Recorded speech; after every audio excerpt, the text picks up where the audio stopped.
لا الہ تیری شان یا وحدہ، تو خیال و تجسس تو ہی آرزو۔ کھانا کھانا اتنے نمازی ہیں آتے ہیں، کتنے ہیں جو سنت کے مطابق بیٹھ کر کھانا کھاتے ہیں؟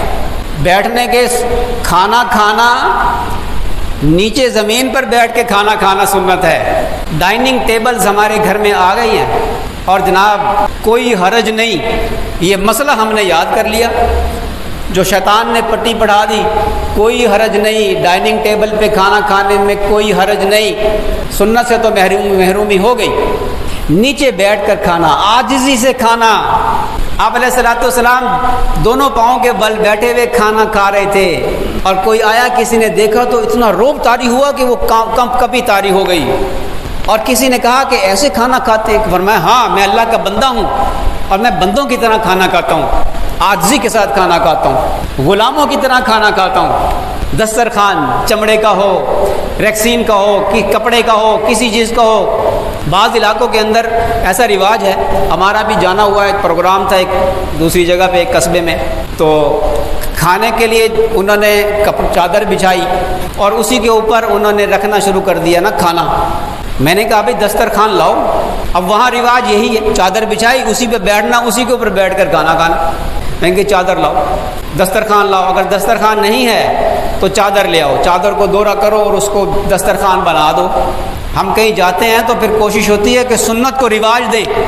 اقترب للناس حسابهم وهم فی غفلۃ معرضون، قیامت قریب آ گئی اور انسان غفلت میں پڑا ہوا ہے۔ اللہ اکبر، علم ہم نے حاصل نہ کیا اور عمل کرنے کا ارادہ نہ کیا۔ اتحیات کی شکل میں بیٹھا جائے کھانا کھانے کے لیے، یا دایاں گھٹنا کھڑا کر کے بایاں بچھا کر، یا ایسے دونوں پاؤں کے بل جیسے اکڑو بیٹھتے ہیں ایسے بیٹھا۔ مناسب سب سے بہتر یہ ہے کہ ہم دایاں گھٹنا کھڑا کر کے بایاں بچھا کر یا اتحیات کی شکل میں بیٹھ کر کھانا کھائیں، بسم اللہ پڑھ کے کھائیں۔ اب مجھے کھانا کھانے کی سنتیں نہیں بتانی، بات لمبی ہو جائے گی۔ اس میں ایک حکمت یہ ہے، اول تو ہم نے حکمت کو نہیں دیکھنا، ہم نے اللہ کے نبی صلی اللہ علیہ وسلم کی سنت کو دیکھنا ہے، اللہ کی رضا مندی کو دیکھنا ہے۔ لیکن اللہ نے ہر سنت کے اندر حکمت رکھی ہے۔ جیسے میں نے پہلے عرض کیا کہ مسواک، سبحان اللہ، مسواک سے اچھی چیز دانت صاف کرنے کے لیے کوئی ہے ہی نہیں۔ 70 فائدے ہیں مسواک کے۔ دایاں گھٹنا کھڑا کر کے اگر بیٹھیں گے ہم تو اس سے کھانا اعتدال کے ساتھ کھایا جائے گا۔ اگر چوکڑی مار کے بیٹھیں گے تو یہ ٹیک لگانے کے مشابہ ہے اور یہ مکروہ ہے۔ ایک انسان تھک جاتا ہے تو چوکڑی مارے، بھاری جسم میں چوکڑی مارے۔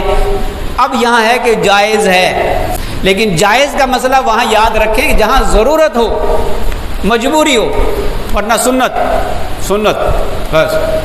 اللہ کو سنت پسند ہے، سنت کو نہ چھوڑیں۔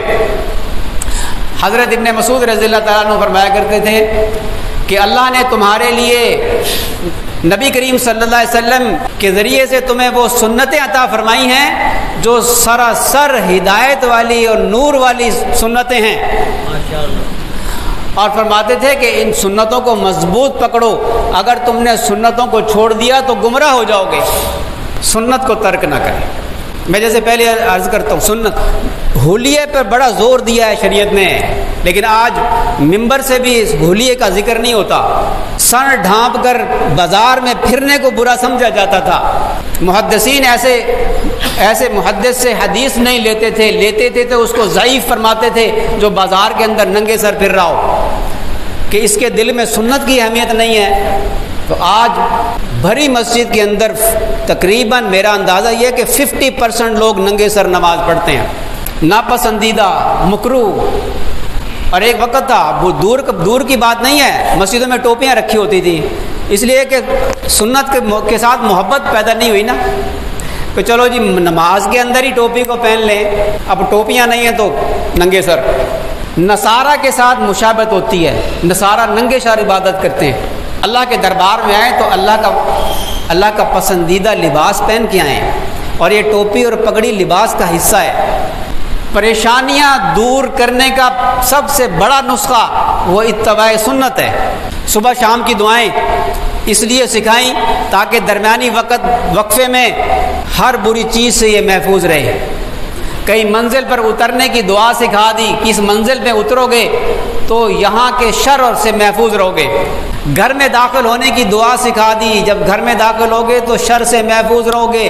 گھر سے نکلو گے باہر دعا پڑھو، باہر جاؤ گے تو باہر کے شر سے محفوظ رہو گے۔ یہ سنت کا نور ہے۔ قیلولہ کرتا ہے نا، دوپہر کو صرف 5 منٹ لیٹ جائے، بے شک نیند نہ آئے، لیٹ جائے سنت کی نیت سے، اس بندے کے اوپر جادو کا اثر اتنی آسانی سے نہیں ہوتا۔ اب جادو کے اثر سے بچنے کے لیے تو شاید آپ کوئی قیلولہ کر لے، نہ سنت کی نیت سے قیلولہ کریں گے، اللہ تعالیٰ شانو اس دور میں 100 شہیدوں کا ثواب عطا فرمائے گا۔ یہ عنوان چلتا رہے گا ابھی، کیونکہ آگے ربیع الاول آ رہا ہے اور بھی بہت سی باتیں آپ حضرات سے کرنی ہے کہ شاید کہ دل میں اتر جائے، مجھے بھی شوق بڑھ جائے سنت پہ عمل کرنے کا۔ دوسرا نسخہ، اس کا میں خلاصہ عرض کر دیتا ہوں کیونکہ 1 یا 2 منٹ باقی ہیں۔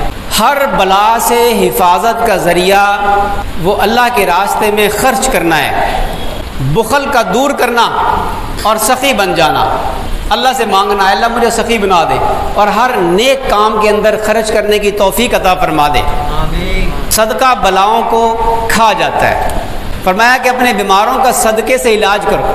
جب کوئی بیمار ہو تو اب سنت کیا ہے، بات پھر وہی سنت پہ آ جائے گی، صدقہ کیجئے، اللہ تعالیٰ بیماری کو دور فرمائے گا۔ دعا کیجئے، اس علاج میں برکت نہیں ہوتی جس علاج کے لیے دعا نہ کی جائے۔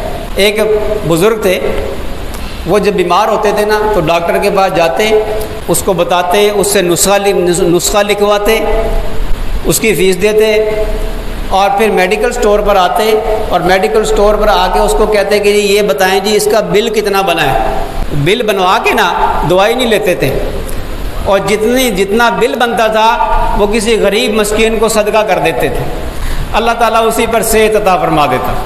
ہمیں صدقہ کرنا نہیں آتا، صدقہ کریں۔ دیکھیں ضرورت مند کون ہے، مدارس سب سے زیادہ ضرورت مند ہیں آج کل۔ مدارس قرضے لے کے بیچارے گزارا کرتے ہیں، اور یہ فرض کفایہ ہے، فرض کفایہ ہے، یہ سارے مسلمانوں کے ذمے ہے کہ ان کی ضروریات کو پورا کریں۔ کتنے مدارس ہیں کہ 3 4 مہینے 6 مہینے ہو گئے کہ اساتذہ کی تنخواہیں نہیں دے سکے، گندم ختم ہے تو ادھار پہ لے کر بچوں کو کھلا رہے ہیں اور قال اللہ قال رسول پڑھا رہے ہیں۔